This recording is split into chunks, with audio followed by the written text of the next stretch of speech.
حكاية ليكويد الزيت. ناس كتير سألتني في رسائل ايه حكاية ليكويد الزيتي. ليكويد الزيتي مفيش حاجة اسمها ليكويد زيتي، الليكويد مكوناته مش داخلها أي زيوت نهائي، إنما احنا بنقول زيت دي يعني مجازا أو على حسب بقى ما حد سمع الكلمة وانتشرت، إنما احنا بنشرب ليكويد بخامات خالية من أي زيوت فيها.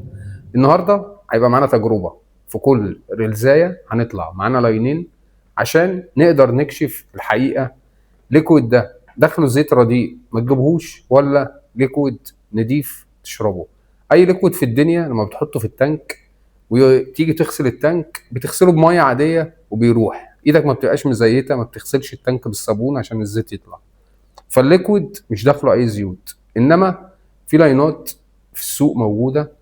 شفت حاجات غريبه الفتره الاخيره، وبناء عليه هنطلع كل ريلزايه معايا لاينين هندخلهم اختبار قاسي ونكشف هو لاين زيتي ولا لاين يستحق ان احنا نجربه.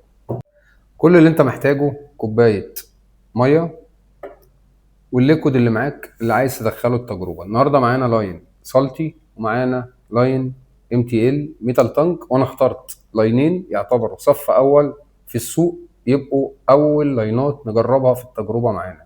هنعمل ايه؟ هنفتح الازازه زي ما انتم شايفين، وهنيجي على الميه نسقط نقطتين او 3 4 5 6. لو الليكويد زيتي هيبقى موجود على الوش، لو الليكويد نزل تحت يبقى الليكويد مش زيتي. ولاين سالتي اول ازازه نجحت معانا انها مش زيتيه. لاين MTL ميتال تانج هيخش معانا تجربه ونعرف لاين زيتي ولا لاين نضيف. طالما اللاين نزل لتحت اخر الكوبايه يبقى مش لاين زيتي، لو فضل على الوش نقدر نقول انه لاين رديء. الطبيعي ان اي ماده زيتيه لو جينا حطيناها عليها ميه مش هتدوب، هتفضل عامله طبقه زيت فوق الميه، انما الليكود معانا ده في الميه، وده بيدل ان خامات اللاينين محترمه جدا. استنونا في الريلزات الجايه وشوفوا لو حابين نعمل اختبار لفليفرين الريلز الجايه. سيبوا لي رايكم في الكومنتات وقولوا لي ايه هم اللاينين اللي عايزين يخشوا معانا الاختبار. شكرا لكم.